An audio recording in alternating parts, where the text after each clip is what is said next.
నేను రాడని చెప్పిన ఎన్నికల ప్రచారానికి రాడే అని మొత్తుకున్నాను. అవునేవే నువ్వు అన్నమాట ఇదైంది. మరి వచ్చిన ఆయన వస్తాడా? జనం ఏమనుకోరు ఎరికేనా? నేను అట పోయి మాట్లాడిస్తుంటే కొంతమంది అవును కేసీరావు వస్తాడా ఎట్ట సంగతి ఏంది ఏం కదా అంటే మా కేసీరావు వస్తాడు, ఆ కేసీరావు వస్తాడు, మరుపుతాడు, చక్రం తిప్పుతాడు, జూబ్లీహిల్స్ జనాలను ఏ రకంగా ఇది చేయాలనో అట్లా చేస్తాడు, మాకు బ్రహ్మాండంగా ఓట్లు రాలితే మాదే విజయం అన్నారు. మరి ఇంతవరకు అసలేదు బసలేదు మొత్తం బాయికాడనే ఉంటుండు కానీ మీ దోస్తు ఆయన చేత కాకుంటున్నాడు. ఆయన పెద్ద మనిషి చేత కాకుంటున్నాడు. మొన్న వాళ్ళ బావ చచ్చిపోయిన రోజు బలిమీటికి వచ్చాడు. అదే ఇప్పుడు ఇంకొకటి ఏంటంటే ఇప్పుడు ఇంకొక దెబ్బ ఏం దాకిందంటే ఈ హరీష్ రావు అనేది ఆయన కొద్దిగా రేవులు తిప్పేటోడు. ఆయన పాపం వల్ల తను చచ్చిపోయి ఆయన నిప్పు పెట్టినోడు ఆయన ఇంట్లో ఉండాలి చెప్తాను. తలగోరు పెట్టినోడా తలగోరు పెట్టినోడా ఇప్పుడు ఒక్క కేటీఆర్ ఊరుతాడు ఎటెగిరిన అనే. ఇప్పుడు ఒక మాట నిన్ననే ఈ మాట పొక్కిందే. ఇప్పుడు రాహుల్కు హరీష్ రావుకు కొంచెం ఇప్పుడు ఈ బాధ్యత మొత్తం ఇప్పుడు రాహుల్ భుజాన్ని పెట్టిర్రు. అవును, ఈయనకేముంది మా నన్ను కాదని చేస్తున్నావు, ఇక నీ కొంకులు ఎట్ట నరకాలో నరుకుతారు. హరీష్ రావు లేకపోతే కారు కింద పడ్డది కదా, కారుకి ఇదైంది కదా అనేది కూడా కొంచెం హరీష్ రావు కూడా లోపల ఉంటుంది అని అంటారు. నిజమేనా? ఆయన ఉన్నా లేకున్నా ఆయనకు కలిసి వచ్చిన విషయం ఏంటంటే వాళ్ళ తండ్రి స్వర్గస్థులైండు. ఆయన ఆ కార్యక్రమాలలో ఉండాలి, పక్కా ఉండాలి. ఆయన ఉంటే మాత్రం కొంచెం వివరం చేసేటోడే ఇగురం ఇబ్బందులు పడ్డది. ఆయన ఇగురం ఇబ్బందులు పడ్డది. కేటీఆర్ పోకడ మారతలేదు. ఇంకా పోకడ మారుతాను అదేమన్నా మాట వస్తాండ. ఇంకా ముఖ్యమంత్రిని ఎట్లా పడితే గట్లా మాట్లాడచ్చునా, సైజును మాట్లాడచ్చు, ఏది పడితే అది మాట్లాడచ్చునా. వాడు మంచిగా చెడ్డ ముఖ్యమంత్రి కదా ఈ రాష్ట్రానికి. ఏది పడితే అది మాట్లాడతాండే. ఇంకా ఆయన దుందుడుకుతనం పోతలేదే. ఇప్పుడు భారత దాత అవుతాడా మళ్ళా ఆయన? ఏది ఆయన ఇప్పుడు వర్కింగ్ ప్రెసిడెంట్ కదన్నా, ఆయన తొందరపడద్దు కదా. అవును ఆయన నిమ్మలంగా మాట్లాడాలి. ప్రజలు ఆలోచించే తీరుగా ఇవాళ రాబోయే రోజులలో ఆయన కనిపించాలని అనుకుంటాడు. ఆయన ఎంత ఉందా ఉండాలి, ఉందా కనిపిస్తాడు అన్న. ఏమో అన్ని బుడుబుడు గల మాటలే ఉన్నాయి అన్ని. అట్లా మాట్లాడద్దు కదా, మాట్లాడితే ప్రజాదరణ కోల్పోతాడు కదా. ఇప్పుడే ఆమె ఎడల ఈ రెండో భార్య అని మన్నని మశానం అని అదోటి ఇదోటి అన్ని ఓ దానికి ఒకటి పుట్టింది. ఇప్పుడు అవునే ఈ వాస్తవేనటగా ఈమెది అంత కొచ్చేసినాక ఇది ఈమె రెండో భార్య అని ఇదే అంటే ఫస్ట్ భార్య ఉన్నాక నువ్వు సెకండ్ భార్యని ఎట్లా చేసుకుంటావు ఏంది ఇంకా తల్లి కూడా ఇది లోపడంగా అంత మసులుతుందటగా. ఇదంతా కాదు మరి సునీతని అదే ఏదో మసులుతుందట సునీత అన్న. నీకు తెలియదు ఏమన్నది, ఓటరు ప్రతి ఒక్క ముచ్చట్ను తీసుకుంటాడే లెక్కకు.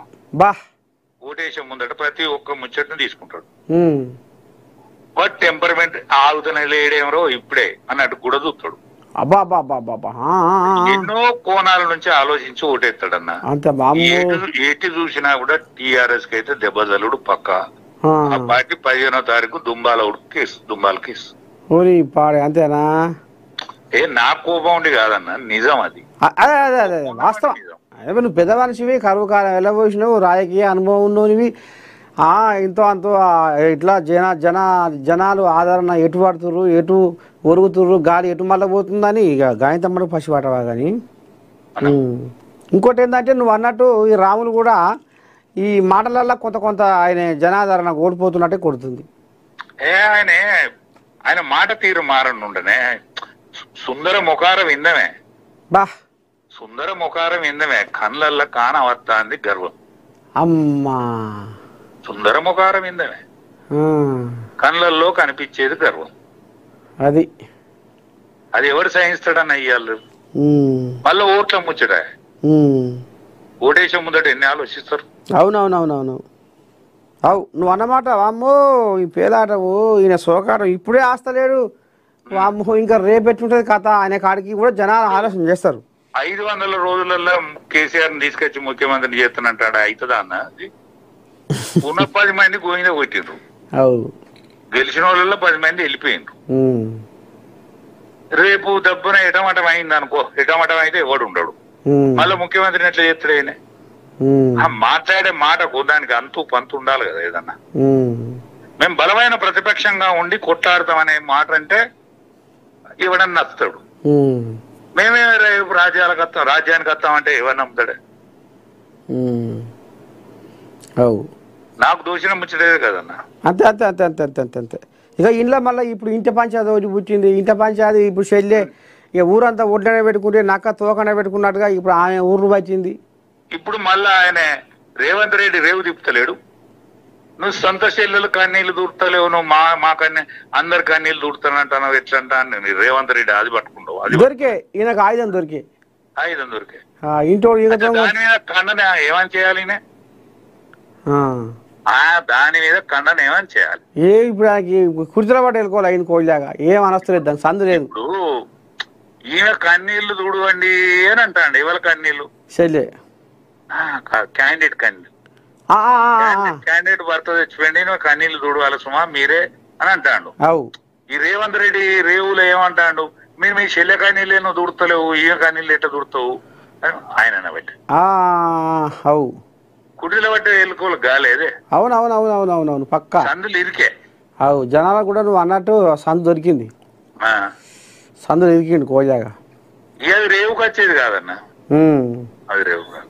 అదే నువ్వు వెనకడికి నీ తెలియదు ఏముంది, ఇంటోడు ఈకతం కొడితే బయట తోకతం కొట్టిండు అన్నట్టు. అంతే ఇప్పుడు అదే ఇక ఇప్పుడు సందు నువ్వే ఇచ్చినావు ఆ జనాల అందరికి ఆయుధం.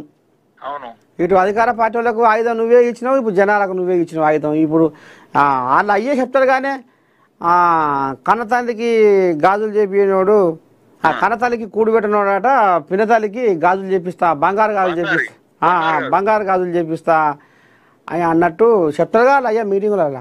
అవును, ఇక మరి నేను సునీతమ్మ కన్నీళ్ళు మీరు తుడవాలి, సునీతమ్మ పాపం పాపం అని అంగళ